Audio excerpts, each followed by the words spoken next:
राज ठाकरे जी घृणा और नफरत की राजनीति, क्षेत्रवाद की राजनीति करते आए हैं और आप देखेंगे बड़े स्पष्ट तौर पे कि वो जिस तरह की राजनीति के वाहक हैं, इसी वजह से महाराष्ट्र तक की जो जनता है, जिन पे वो दावा करते हैं, जो हमारे मराठी मानुस भाई हैं, जिन पे वो दावा करते हैं, उन्होंने भी उनको नकार दिया है कि भारत का जो संविधान है, इस देश का जो संविधान है, जो हमारे बाबा साहब का बनाया हुआ संविधान है, उस संविधान में इनके जैसे जो लोग हैं, बड़बोले लोग हैं, इन लोगों की कोई कहीं ना प्रासंगिकता है ना कोई आवश्यकता है। जब हॉस्पिटल के निर्माण की बात होती है तो तेजस्वी यादव भूल जाते हैं कि उनके पिताजी और माताजी के कार्यकाल में एक भी एम्स का निर्माण नहीं हुआ।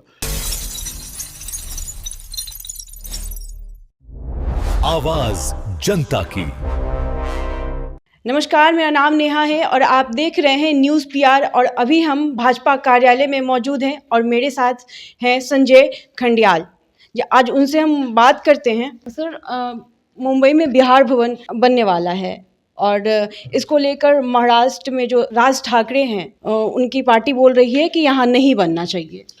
देखिए, ये देश जो है जी, हमारा भारत, इसमें इन तरह की बातों की, इन तरह के चीज़ों की कहीं कोई ना आवश्यकता है और ना कोई इनका की प्रासंगिकता है। जी, राज ठाकरे जी घृणा और नफरत की राजनीति, क्षेत्रवाद की राजनीति करते आए हैं और आप देखेंगे बड़े स्पष्ट तौर पे कि वो जिस तरह की राजनीति के वाहक हैं, इसी वजह से महाराष्ट्र तक की जो जनता है, जिन पे वो दावा करते हैं, जो हमारे मराठी मानुस भाई हैं, जिन पे वो दावा करते हैं, उन्होंने भी उनको नकार दिया है। उनकी इस तरह की घटिया और ओछी राजनीति में मैं नहीं समझता आज की राजनीति में कोई राज ठाकरे की प्रासंगिकता है, कोई प्रासंगिकता ही नहीं है। और वो इसी तरह की बातों को कहकर अपनी यूएसपी बनाना चाहते हैं, बट उनको महाराष्ट्र की जनता लगातार कई बार नकार चुकी है। सर, अभी बीएमसी की चुनाव हुई, उसमें भी उन्होंने बोला यहाँ मराठी बोलना पड़ेगा, नहीं तो लात मारूंगा। मैंने कहा ना आपको कि भारत का जो संविधान है, इस देश का जो संविधान है, जो हमारे बाबा साहब का बनाया हुआ संविधान है, उस संविधान में इनके जैसे जो लोग हैं, बड़बोले लोग हैं, इन लोगों की कोई कहीं ना प्रासंगिकता है ना कोई आवश्यकता है। जी। और सर, आरजेडी भी ये बोल रही है कि वहाँ क्या ज़रूरत है इतना लागत में बनवाने का, बिहार में ही अच्छे अस्पताल बनवाए जाए, बिहार में ही उतना ही पैसा खर्च किया जाए। देखिए, आरजेडी का जो चाल चरित्र और चेहरा है और जो उनको विरासत में पार्टी मिली है और संस्कार मिले हैं, उसमें यही है कि सरकार के पैसे से अपना घर बनाया जाए, अपना बंगला बनाया जाए, अपनी कोठी बनाया जाए, अपना मॉल बनाया जाए।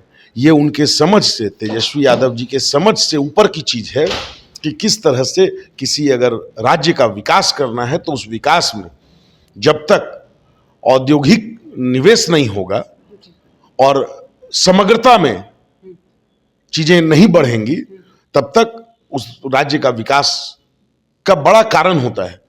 और उसके लिए आज दिल्ली में हमारे भवन हैं, कल मुंबई में होंगे। भगवान करे आने वाले समय में जिस गति से सुशासन की सरकार में, बिहार में एनडीए की सरकार काम कर रही है, हमारे विदेशों में भी हमारे भवन होंगे। ये एक गौरव का प्रतीक है और इसको इससे कहाँ जोड़ना है। जब हॉस्पिटल के निर्माण की बात होती है तो तेजस्वी यादव भूल जाते हैं कि उनके पिताजी और माताजी के कार्यकाल में एक भी एम्स का निर्माण नहीं हुआ।